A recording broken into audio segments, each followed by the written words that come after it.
नमस्कार साथियों। यूटेट परीक्षा 27 तारीख को होने वाली है। उससे रिलेटेड महत्वपूर्ण शॉर्ट नोट्स हिंदी पेडागोजी से। भाषा, लैंग्वेज। भाषा विचारों के आदान प्रदान करने का साधन है। भाषा सामाजिक जीवन को सार्थक करने का साधन है। भाषा ज्ञान प्राप्ति के साधन के रूप में लिपि भाषा का लिखित रूप होता है। भाषा और लिपि के बीच कोई निश्चित संबंध नहीं होता है। कोई भी भाषा किसी भी लिपि में लिखी जा सकती है। जैसा कि आप सभी जानते हैं, भाषा के 3 भेद होते हैं या रूप होते हैं। भाषा के 3 मुख्य भेद हैं। लिखित भाषा, यह भाषा का सबसे पहला और प्राकृतिक रूप जिसे हम बोलकर व्यक्त करते हैं। मौखिक भाषा, यह भाषा का वह रूप है जिसे हम लिखकर व्यक्त करते हैं, जैसे कि किताबें, पत्र आदि। सांकेतिक भाषा, यह भाषा का वह रूप है जिसमें हम विचारों और भावों को व्यक्त करने के लिए संकेतों का प्रयोग करते हैं, जैसे गूंगे बहरों द्वारा उपयोग की जाने वाली भाषा। आइए इसको अब हम एक चार्ट के माध्यम से देखते हैं। भाषा के प्रकार: मौखिक भाषा, लिखित भाषा, सांकेतिक भाषा। इसका कुछ महत्वपूर्ण नोट्स हैं। लिखित भाषा मौखिक भाषा की तुलना में अधिक स्थायी होती है। मुख्य रूप से भाषा 3 प्रकार के होते हैं, लेकिन सांकेतिक भाषा सर्वग्राह्य भाषा न होने के कारण इसे व्याकरण में अध्ययन नहीं किया जाता है। भाषा अर्जन एवं भाषा अधिगम। तो हम सबसे पहले भाषा अर्जन के बारे में पढ़ेंगे। भाषा अर्जन एक प्राकृतिक प्रक्रिया है। भाषा अर्जन एक प्राकृतिक प्रक्रिया है जिसके द्वारा मनुष्य भाषा को सीखने और समझने की क्षमता प्राप्त करता है। यह एक अवचेतन प्रक्रिया है जिसमें बच्चा बिना किसी औपचारिक शिक्षण के अपने आसपास के वातावरण, माता पिता और अन्य लोगों से भाषा सीखता है।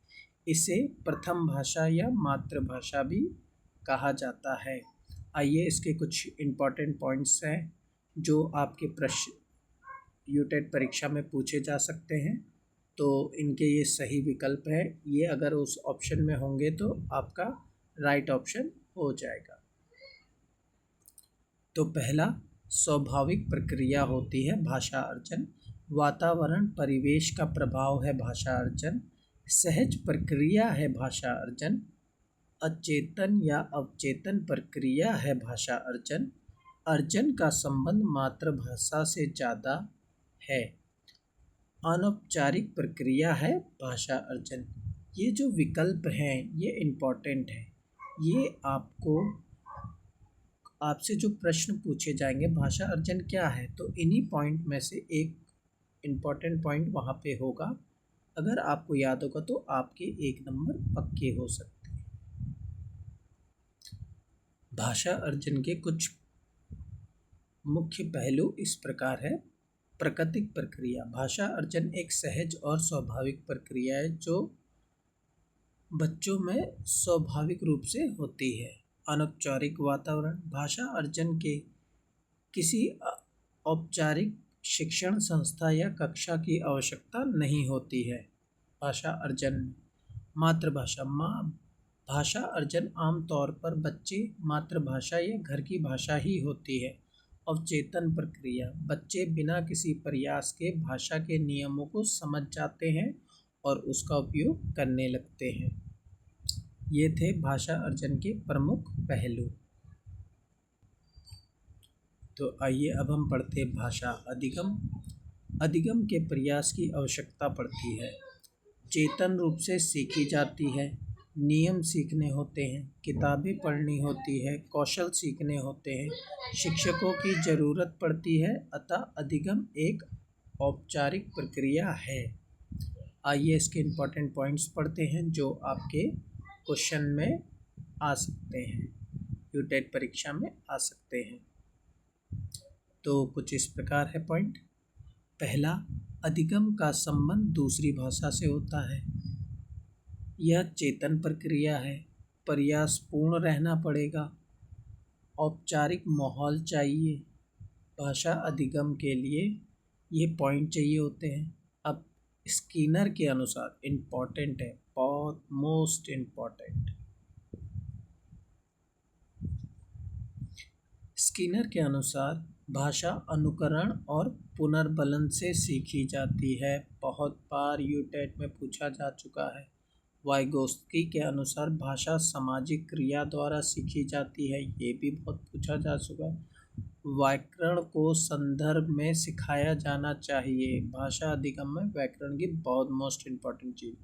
भाषा सीखने के लिए प्रिंट संबंधी वातावरण दिया जाना चाहिए।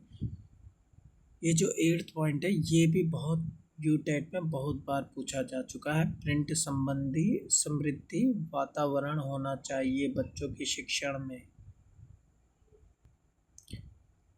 भाषा अर्जन और भाषा अधिगम में अंतर।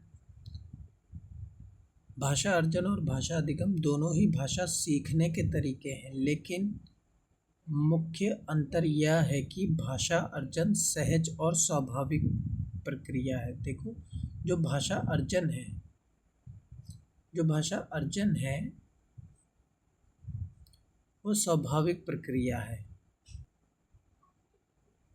भाषा अर्जन सहज और स्वाभाविक प्रक्रिया है, जबकि भाषा अधिगम एक सचेत और प्रयासपूर्ण प्रक्रिया है। अब भाषा अर्जन और भाषा अधिगम में क्या अंतर है वो हम बताने जा रहे हैं। यह एक स्वाभाविक प्रक्रिया है जो बिना किसी विशेष प्रयास से होती है, जैसे कि बच्चे अपनी पहली भाषा जैसे कि मातृभाषा को अपने आसपास के वातावरण से सीखते हैं। अब भाषा अधिगम में क्या होता है, यह एक सचेत और प्रयासपूर्ण प्रक्रिया है जिसमें भाषा को औपचारिक रूप से सीखा जाता है, जैसे हम कक्षा में सीखते हैं। ठीक है। अब भाषा अर्जन में इसमें बच्चा भाषा के नियमों को अनौपचारिक रूप से बिना किसी औपचारिक शिक्षण के सीखता है, मतलब कैसे भी सीख लेता है वो। यहाँ पे क्या कहता है भाषा अधिगम, इसमें भाषा के नियम होते हैं, व्याकरण होता है, शब्दावली का अध्ययन सम्मिलित होता है। अब भाषा अर्जन यह एक प्रक्रिया मुख्य रूप से सुनने और बोलने पर केंद्रित होती है, लेकिन भाषा अधिगम यह प्रक्रिया पढ़ने और लिखने पर केंद्रित होती है। उदाहरण के लिए एक बच्चा अपने परिवार और दोस्तों के साथ बातचीत करके भाषा सीखता है, और यहाँ पे उदाहरण के लिए एक व्यक्ति स्कूल या भाषा कक्षा में एक नई भाषा सीखता है। तो हमने देखा भाषा अर्जन और अधिगम के बीच में क्या अंतर है। आइए तो अब हम आगे चलते हैं। मातृभाषा। मातृभाषा वह भाषा है जो व्यक्ति जन्म से सीखता है और अपने परिवार और घर के वातावरण में प्रयोग करता है। इसे मूल भाषा या प्रथम भाषा भी कहा जाता है। यह व्यक्ति की पहचान, सांस्कृतिक और सामाजिक जुड़ाव का एक महत्वपूर्ण हिस्सा होती है। परिभाषा। भाषा अर्जन एक ऐसी प्रक्रिया जो बिल्कुल स्वाभाविक है। सामान्यतः बच्चा मातृभाषा का अर्जन परिवार में ही कर लेता है। स्कूल आने से पहले ही मातृभाषा में अपनी बात कहने व समझने में सक्षम होता है। ये अर्जुन नहीं, अर्जन है।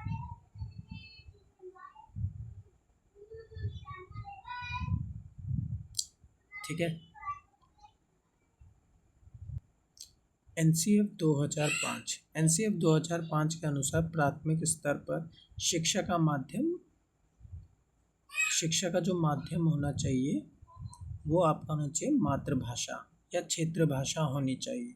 इसका मतलब यह है कि बच्चों को उनकी अपनी भाषा में सीखने में मदद करना जो उन्हें आसानी से समझ में आती है, और फिर धीरे धीरे अन्य भाषाओं का परिचय करना।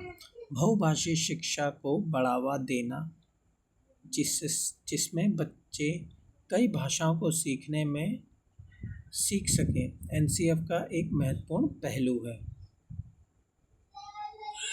बहुत ही महत्वपूर्ण नोट है। त्रिभाषी सूत्र CF 2005 त्रिभाषा सूत्र का समर्थन करता है, जिसमें मातृभाषा के साथ साथ हिंदी, गैर हिंदी भाषा राज्यों में और अंग्रेजी या कोई अन्य आधुनिक भारतीय भाषा का अध्ययन शामिल है। एनसीएफ 2005 के अनुसार बच्चों को प्राथमिक स्तर पर बच्चों की मातृभाषा का प्रयोग करने दो ताकि बच्चा स्वाभाविक तथा सरल प्रक्रिया से सीखेगा। बच्चों को स्वयं को अभिव्यक्त करने देंगे अपनी मातृभाषा में।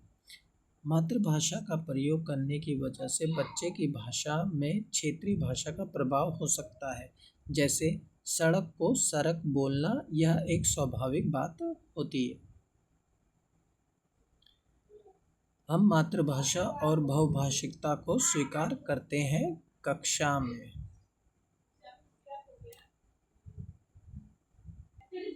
भाषा के विविध रूप होते हैं। मातृभाषा भाषा का पहला रूप है। राष्ट्रीय भाषा नेशनल लैंग्वेज, जो कोई नहीं है। संवैधानिक तौर पर हिंदी भारत की राष्ट्रभाषा नहीं है। राज्य भाषा हिंदी है। भारत 1963 के OLA ऑफिशियल लैंग्वेज एक्ट के तहत आर्टिकल 344(1) हिंदी भारत के राज्य भाषा है। मानक भाषा जो है शिक्षा व कार्यालय प्रयोग की भाषा है। अब भाषा सीखने के चरण होते हैं जो कुछ इस प्रकार है। पहला आपका आता है कूकना, जो होता है 6 महीना। फिर आता है बलबलाना, ये 6 मंथ। पहला वाला कूकना 6 हफ्ते, बैबलिंग 6 माह, एक शब्द 1 साल, टेलीग्राफिक व 2 शब्द चरण 18 माह से 24 माह, यानी 1.5 साल से 2 वर्ष। लंबे उच्चारण 2 साल से 4 साल। एक प्रोफेसर हैं, प्रोफेसर स्मिथ के अनुसार उन्होंने जो कहा है, 1 साल में बच्चा 3 शब्द बोलता है, 2 साल में 272 शब्द और 5 साल में 2072 शब्द बोलता है। अब हम पढ़ने जा रहे हैं मोस्ट इम्पॉर्टेंट विधियाँ, भाषा शिक्षा की प्रमुख विधियाँ। ये बहुत इम्पॉर्टेंट है। इससे 1 या 2 प्रश्न आपके यूटेट में बनते हैं जो आपको पढ़ना चाहिए। भाषा शिक्षक की प्रमुख विधियाँ हैं व्याकरण विधि, प्रत्यक्ष विधि, संप्रेषण परक विधि, निगमन विधि, आगमन विधि। इन विधियों का प्रयोग छात्रों को विभिन्न भाषाएं कौशल जैसे सुनना, बोलना, पढ़ना, लिखना सीखने के लिए किया जाता है। ठीक है, इन विधियों का प्रयोग कहाँ किया जाता है? सुनना, बोलना, पढ़ना, लिखना सीखने के लिए किया जाता है। ठीक है, तो पहला पॉइंट में चलते हैं, व्याकरण विधि। इस विधि में व्यक्ति के नियमों को पहले सिखाया जाता है और फिर उनका उपयोग करके वाक्यों का अनुवाद किया जाता है। यह विधि पारंपरिक है, लेकिन आजकल इसका उपयोग कम होता है। इनके कुछ पॉइंट देख लेते हैं। इस विधि के अंतर्गत अन्य भाषा के नियमों को कुछ शब्दों के साथ सिखाया और याद कराया जाता है। ठीक है, इसके बाद शब्द संयोजन और व्याकरण नियमों के आधार पर अभ्यास कराए जाते हैं। प्रत्यक्ष विधि डायरेक्ट मेथड। इस विधि में छात्रों को बिना किसी मध्यस्थ भाषा जैसे मातृभाषा के सीधे लक्ष्य भाषा सिखाई जाती। इसमें मौखिक और लिखित अभ्यास पर जोर दिया जाता है और भाषा के प्रयोग के माध्यम से सीखने पर ध्यान केंद्रित किया जाता है। तो इनके कुछ महत्वपूर्ण पॉइंट हैं। इस मौखिक वार्तालाप विधि भी को कहा जाता है। इस विधि में शिक्षार्थी की मातृभाषा की मध्यस्थता के बिना अन्य भाषा सिखाई जाती है। इस विधि में बच्चों की मातृभाषा का प्रयोग नहीं किया जाता, केवल लक्ष्य भाषा को आधार बनाया जाता है। जो ये पॉइंट है डायरेक्ट मेथड वाला, एक बार यूटेट में आ चुका है। जैसे इस विधि में बच्चों की मातृभाषा का प्रयोग नहीं किया जाता, केवल लक्ष्य भाषा को आधार बनाया जाता है। तो कौन सा मेथड है? तो प्रत्यक्ष विधि मेथड है। ठीक है, कम्युनिकेटिव मेथड। इस विधि में भाषा, ये इम्पोर्टेंट है, इस विधि में भाषा को संप्रेषण के एक उपकरण के रूप में देखा जाता है। छात्रों को वास्तविक जीवन की स्थितियों में भाषा का उपयोग करने के लिए प्रोत्साहित किया जाता है। तो इसका मेन पॉइंट है, यह स्वाभाविक रूप से भाषा के प्रयोग पर बल देती है। ये बोल नहीं है, बल देती है। संप्रेषण के माध्यम से भाषा की जाती है। एक मोस्ट इम्पॉर्टेंट है, ये टेस्ट में बहुत बार आ चुका है, आगमन विधि, इंडक्टिव मेथड। उदाहरण से नियम की ओर, विशिष्ट से सामान्य की ओर, ज्ञात से अज्ञात की ओर। प्रश्न क्या बनता है, ये कौन सा मेथड है जो उदाहरण से नियम की ओर चलता है, या विशिष्ट से सामान्य की ओर, या ज्ञात से अज्ञात की ओर? तो हमारा आंसर होगा आगमन विधि। ठीक है, तो इसका जो उदाहरण है, पहले संज्ञा के उदाहरण देते हुए बाद में संज्ञा की परिभाषा बताना, ये एग्जाम्पल है। ठीक है, पांचवा है निगमन विधि, डिडक्टिव मेथड। इसमें क्या होता है, नियम से उदाहरण की ओर, सामान्य से विशिष्ट की ओर। इसका जो उदाहरण है, पहले परिभाषा बताना, फिर उसके उदाहरण व प्रश्न हल कराना होता है। ये जो तीन है, संप्रेषण विधि, आगमन विधि और निगमन विधि, ये मोस्ट इम्पॉर्टेंट है। इससे हमेशा यूटेट में एक प्रश्न बना ही बना है। आप सभी लोग जानते हैं जिन प्याजे मोस्ट इम्पॉर्टेंट है, बहुत छोटे से नोट्स हैं इसके। अहम केंद्रित वाक, जिन प्याजे ने भाषा को संज्ञानात्मक विकास के लिए बहुत महत्वपूर्ण नहीं माना है। अहम केंद्रित वाक का मतलब है कि बच्चा खुद से ही बोल बोल कर बात करता है 2 से 6 वर्ष की उम्र में। भाषा एवं विचार प्याजे, जिन प्याजे कहते हैं कि पहले विचार आया फिर भाषा आई। जिन प्याजे ने कहा है कि विचार से भाषा आती है और विचार भाषा को सुनिश्चित करता है।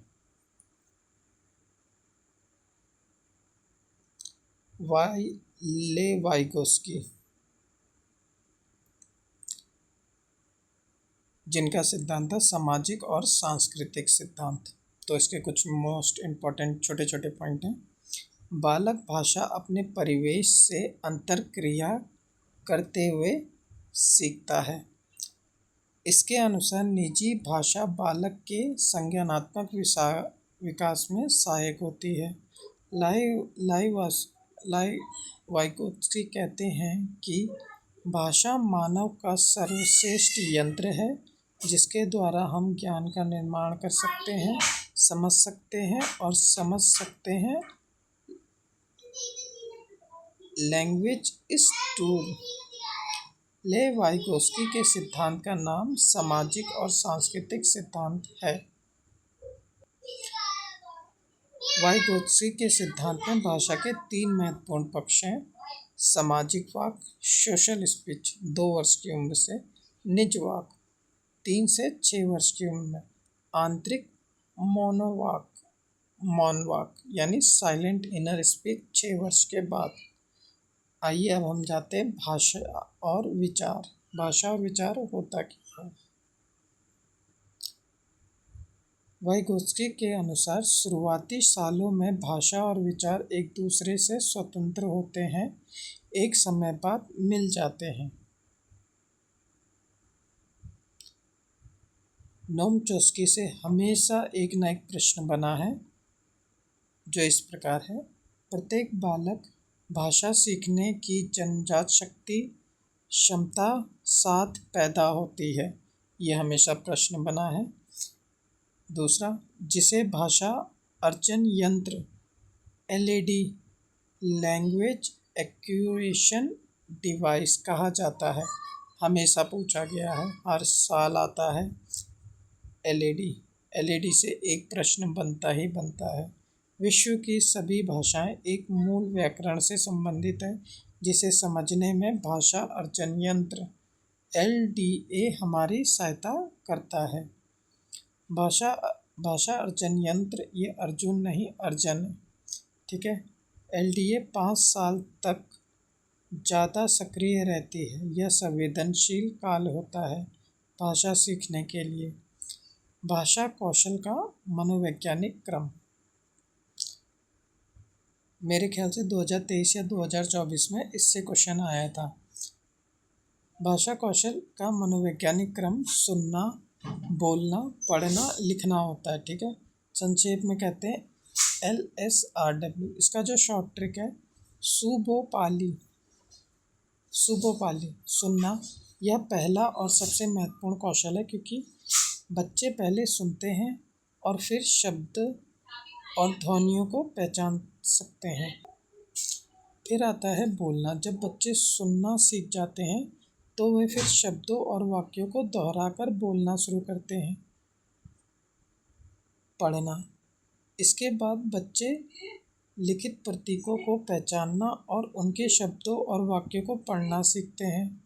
फिर आता है लिखना। अंत में बच्चे लिखना सीखते हैं, जो कि भाषा कौशल का सबसे जटिल पहलू है। इसका जो ट्रिक है सुबोपाली, इससे आप याद कर सकते हैं। ठीक है, देखो मैंने भाषा कौशल का जो विकास है, सुनना, बोलना, पढ़ना, लिखना, ये भी 2 भागों में बटे हुए हैं। जो मोस्ट इम्पॉर्टेंट है, ग्रहणात्मक कौशल जो होता है वो सुनना और पढ़ना होता है, और अभिव्यक्तात्मक कौशल जो होता है वो लिखना और बोलना होता है। भाषा कौशल, गहनात्मक कौशल सुनना और पढ़ना, अभिव्यक्तात्मक कौशल लिखना और बोलना। सुनना, बच्चों को सुनने का मौका देंगे आप लोग। बच्चों से शब्दों का उच्चारण करवाना होता है, कहानी व कविता सुनाना होता है। बोलना, कविता का पठन, मौखिक प्रश्न पूछ सकते हैं, संवाद कर सकते हैं, बच्चों से किसी भी विषय पर टिप्पणी करने को कह सकते हैं। पढ़ना, पढ़ने के कौशल को वाचन भी कहते हैं। पढ़ने के कौशल को वाचन भी कहते हैं। पढ़ना जो होता है मौन पठन आता है, सस्वर पठन होता है। स्वर पठन जिसे ओरल रीडिंग भी कहते हैं। परिभाषा, सस्वर पठन वह प्रक्रिया है जिसमें व्यक्ति बोलकर उचित लय, गति और भाव के साथ पढ़ता है। उपदेश क्या होते हैं ओरल रीडिंग के? बच्चों को शुद्ध उच्चारण सिखाना, बच्चों को उचित गति और लय में पढ़ना सीखना, बच्चों को ध्वनियों के उतार चढ़ाव और विराम चिन्हों का ध्यान रखना सीखना, बच्चों को पाठ के अर्थ और भाव को समझाना। प्रकार, आदर्श पठन, अनुकरण पठन और सामूहिक पठन। आदर्श पठन शिक्षक द्वारा, अनुकरण पठन छात्रों द्वारा शिक्षक के बाद, सामूहिक पठन छात्रों द्वारा एक साथ। आइए अब देखते हैं मौन पठन। मौन पठन वह प्रक्रिया है जिसमें व्यक्ति बिना आवाज़ किए मन ही मन में पढ़ता है और पाठ के अर्थ को समझता है। उपदेश, पाठ के अर्थ को गहराई से समझना, पढ़ने की गति बढ़ाना, एकाग्रता बढ़ाना और स्वाध्याय आदत डालना। प्रकार, अब इसके प्रकार भी पूछे जाते हैं मौन पठन के। स्क्रीनिंग, सरसराती तौर पर पढ़ना। स्कैनिंग, किसी विशेष जानकारी को ढूंढना। गहन पठन, पाठ का विशेष विश्लेषण करना। आलोचनात्मक पठन, पाठ की सत्यता और तार्किक सुसंगतता का मूल्यांकन करना। व्यापक पठन, बहुत सारी सामग्री पढ़ना। लिखना, अध्यापक बच्चों की वर्तनी की अशुद्धियों को ठीक करने के लिए सूत्रलेख का प्रयोग किया जाता है।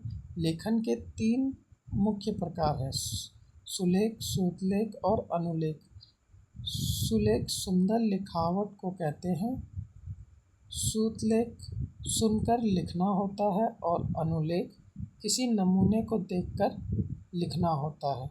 आइए अब हम सुलेख के बारे में जानते हैं। सुलेख का है सुंदर और सुडौल लिखावट। यह एक कला और जिसमें अक्षरों को सही आकार, अनुपात और शैली में लिखा जाता है। सुलेख का उद्देश्य न केवल लिखावट को सुंदर बनाना बल्कि उसे स्पष्ट और पठनीय भी बनाना है। सुलेख में अक्षरों के बीच उचित दूरी, मात्राओं का सही प्रयोग और सिरोलेखा का ध्यान रखना होता है। सूर्यरेखा क्या होती है? ऐसे ये होती है सूर्यरेखा। सूतलेख। सूतलेख का अर्थ है सुनकर लिखना। यह एक कौशल है जिसमें एक व्यक्ति बोलता है और दूसरा उसे सुनकर लिखता है। सूतलेख का प्रयोग आमतौर पर वर्तनी और भाषा कौशल में सुधार करने के लिए किया जाता है। सूतलेख में सुनने की क्षमता और शब्द को सही ढंग से लिखने की क्षमता महत्वपूर्ण है। अनुलेख। अनुलेख का अर्थ है किसी नमूने को देखकर लिखना या उसकी नकल करना। इसमें एक व्यक्ति एक लेख, अक्षर या वाक्य लिखता है और दूसरा व्यक्ति उसे देखकर उसी तरह लिखता है। अनुलेख का प्रयोग अक्सर अक्षरों की बनावट और लेखन की शैली सीखने के लिए किया जाता है। अनुलेख में छात्रों को किसी नमूने का सावधानीपूर्वक निरीक्षण करना और उसे सही ढंग से दोहराना होता है। भाषाई विकार, लैंग्वेज डिसेबिलिटी, अधिगम अक्षमता। यहाँ से हमेशा एक न एक प्रश्न बनता है। अफेसिया। सुनने, समझने और बात करते समय भाषा के उपयोग में समस्याएं आती हैं, उसे हम अफेसिया कहते हैं। डिसलेक्सिया, पठन अक्षमता, पढ़ने की समस्या। डिस्ग्राफिया। देखिए यहाँ पे डिस्ग्राफिया ग्राफ से संबंधित है तो ये लिखने में आती है। डिस्प्रेक्सिया, ये गायात्मक कौशल है। डिसकैल्कुलिया, देखो इसमें कैलकुलेशन आ रहा है तो गणित से संबंधित है। डिस्मोफ्रिया, ये भ्रम वाली स्थिति। डिस्फेसिया, ये बोलने से संबंधित विकार है। डिस्प्रैक्सिया, शारीरिक कौशल, मोटर स्किल से संबंधित समस्या है। डिस्थेनिया, ये तनाव से संबंधित है। तो आपका हिंदी पेडागोजी यहीं तक है। आई होप आपको वीडियो बहुत अच्छा लगा होगा। तो मेरे चैनल को लाइक और सब्सक्राइब जरूर कीजिएगा। इसी तरह आपको और नोट्स मिलते रहेंगे। थैंक यू, धन्यवाद, गुड नाइट।